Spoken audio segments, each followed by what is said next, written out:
हमारे साथ total fraud हुआ है ना 25-30 बंदे की जगह होती है 70 से 80 बंदे एंटर कर रहे हैं। यूरोप जाने का ख्वाब मजीद 44 जिंदगियां निकल गया। गुज़श्ता माह 14 दिसंबर 2024 को होने वाले यूनान कश्ती हादसे में भी पाकिस्तानी नौजवान अपनी जान से हाथ धो बैठे थे। यूं तो डंकी लगाने का ये सिलसिला गुज़श्ता कई दिहाइयों से जारी है, लेकिन गुज़श्ता 2 साल के दौरान इन वाक़यात में खतरनाक हद तक इजाफा हो गया है।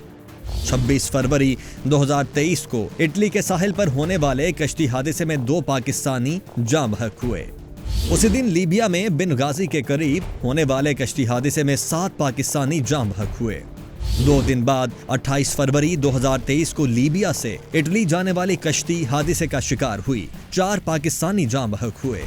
14 जून 2023 को यूनान के करीब कश्ती हादसे में तकरीबन 300 पाकिस्तानी अपनी जान से हाथ धो बैठे। अक्टूबर 2024 को मोरिटानिया से स्पेन जाने वाली कश्ती हादसे में 4 पाकिस्तानी जाँ बहक हुए।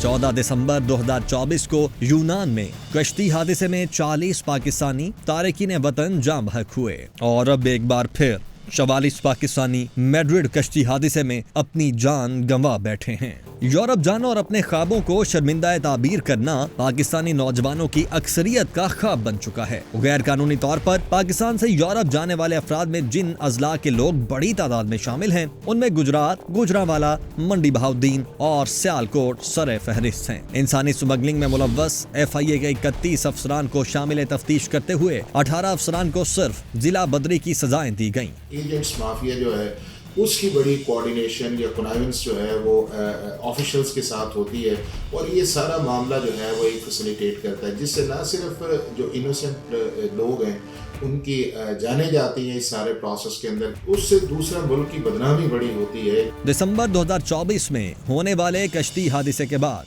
लाहौर, कराची, गुजरांवाला, गुजरात, फैसलाबाद, पेशावर और गवादर में मुख्तलिफ कार्रवाइयों के दौरान 29 इंसानी स्मगलर्स को हिरासत में लिया गया। लेकिन हमेशा की तरह ये कार्रवाइयां भी महज एक कागजी कार्रवाई लगती है, क्योंकि 2023 में 300 से ज्यादा पाकिस्तानियों की हलाकत का वाकया पेश आया तो FIA ने 197 मुकदमा दर्ज करके 144 मुबैना मुल्जिमान को गिरफ्तार तो किया, मगर सिर्फ 2 एजेंट्स को जुर्माने और कैद की सजाएं सुनाई गईं। जो एजेंट है उसको पकड़ा जाता है तो उसमें जो हम उनके जो ऑफेंस किए जिसकी सजा है ना वो एक मैजिस्ट्रेट लेवल की होती है, नीचे लेवल की होती है, 7 साल तक होती है, वो छूट जाते हैं, अल्टीमेटली वो बेलें भी हो जाती है। एंटी ह्यूमन ट्रैफिकिंग का भी कानून है, लेकिन उस पर अमल दरामद करवाना जिस इदारे की जिम्मेदारी है FIA, वो उस पर अमल पैरा नहीं है।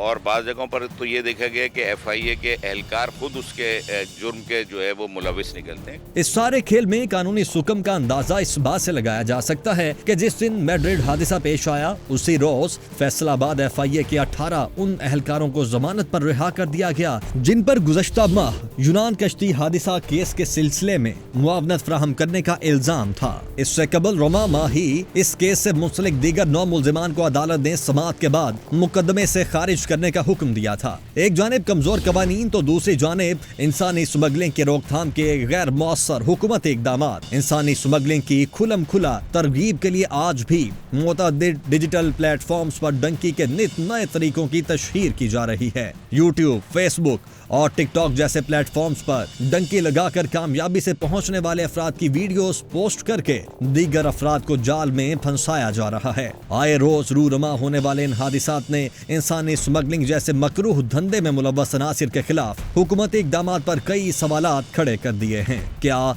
मौजूदा कवानीन और इनके तहत दी जाने वाली सजाएं इंसानी स्मगलिंग की रोकथाम के लिए काफी हैं? चीन, ईरान, वियतनाम जैसे मुमालिक में इंसानी स्मगलिंग पर काबू पाने के लिए सजाए मौत जैसे सख्त कवानीन मौजूद हैं, लेकिन पाकिस्तान में prevention of smuggling of migrants act 2018 के तहत महज 5 साल कैद और 10 लाख रुपए जुर्माने की सजा है। जो prevention of smuggling of migrants act के हवाले से अगर बात करें तो उसमें सजाएं 5 साल ज़्यादा, जिसकी वजह से इन स्मगलर्स की बेल्स हो जाती हैं। प्रोसिक्यूशन एक इंडिपेंडेंट काम है और इसका एक इंडिपेंडेंट इदारा हुआ करता है, लेकिन FIA वाहिद एक ऐसा इंस्टीट्यूशन है कि जिसके अंदर वो इन्वेस्टिगेटिंग ऑफिसर ही खुद अपनी प्रोसिक्यूशन भी कर रहे थे। क्या पासपोर्ट के इजरा से कबल हुकूमत की जानिब से किसी भी किस्म की कोई छानबीन की जाती है? NCHR की रिपोर्ट के मुताबिक गैर कानूनी तौर पर तर्के वतन करने वाले ज्यादातर अफराद का ताल्लुक गुजरात, गुजरांवाला, मंडी बहाउद्दीन, सियालकोट और फैसलाबाद से है।